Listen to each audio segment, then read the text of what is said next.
Got a text that says, I'm excited and looking forward to watching Darnold win the Super Bowl. He has earned it. John, I made you aware of a Sam Darnold fact. Oh, yeah. If you Google Sam Darnold's grandfather. He's a very famous individual. And he is, first of all, known as a USC basketball star. Okay. He was a firefighter captain in L.A.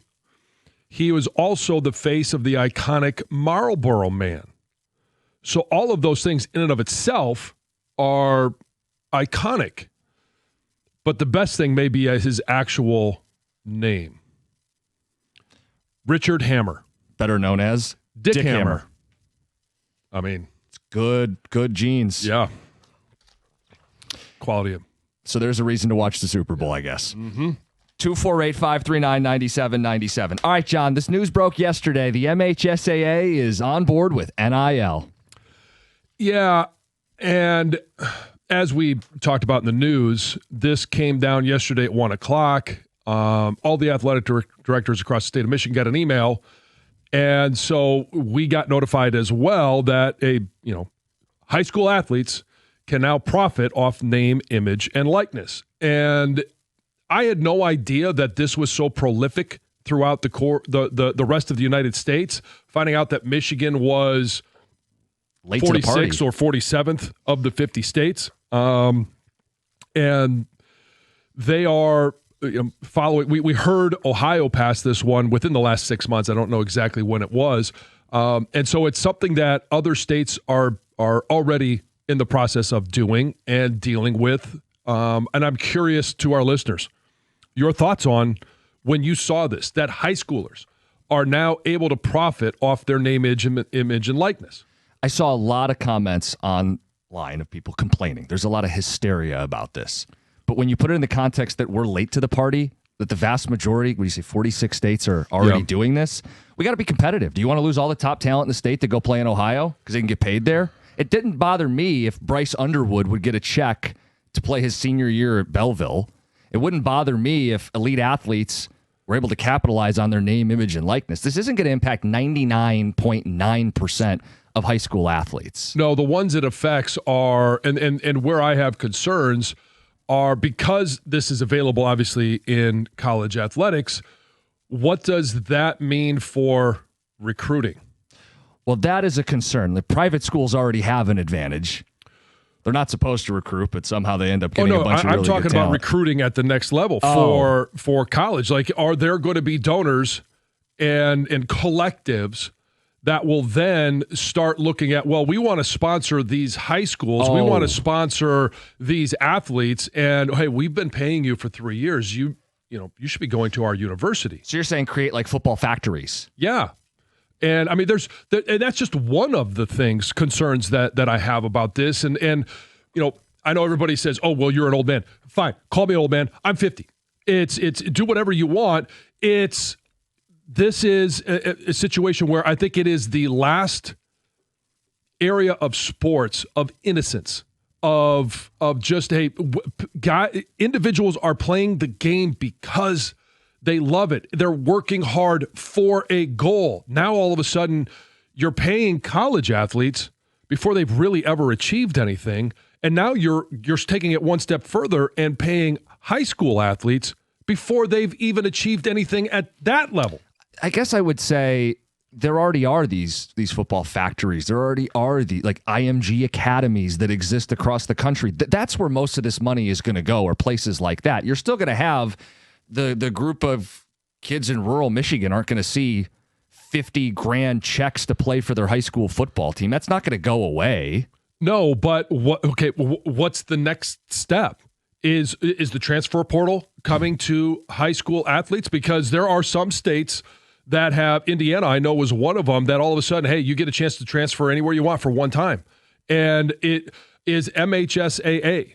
Now that they are going to have to approve and clear all of these deals, like, we're not talking about a huge organization. No, I was going to say there's a lot of concern is their ability to properly do that. Right. I don't know the exact number of employees for the MHSAA, but I think it's right around 35 or 40 people. And how many high school athletes are there? Not high school football players, because this is all high school athletes. How many high school athletes are there in our state?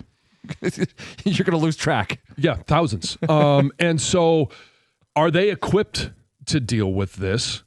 And if they're going to have to hire more people, it's going to cost them more. Well, where do they get their money? The only thing they get their money from is ticket sales of state tournaments. Mm-hmm. And so now all of a sudden, those ticket prices are going to go up.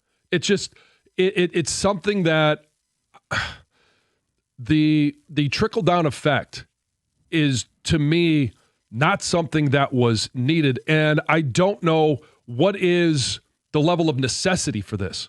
We're talking about 10 to 20 athletes any given year that can really, take advantage of this. Yeah. And maybe it's more. You've got a handful of basketball players, a handful of football players. Call it 50. Call it 75. It's still a drop in the bucket.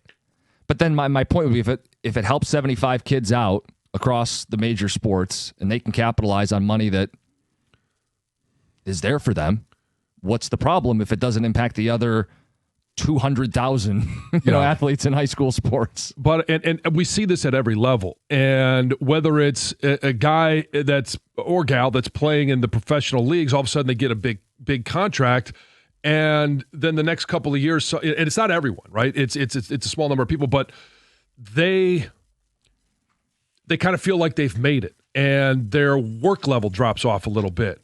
I've seen it in college.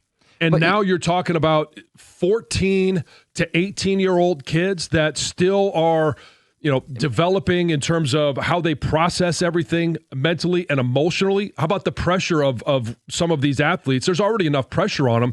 Now you're going to pay them, and the pressure continues to go up. Are they equipped to handle all of it? Well, I think it's a fair concern. I don't want to dismiss it, but the counterpoint would be like it's preparation for college.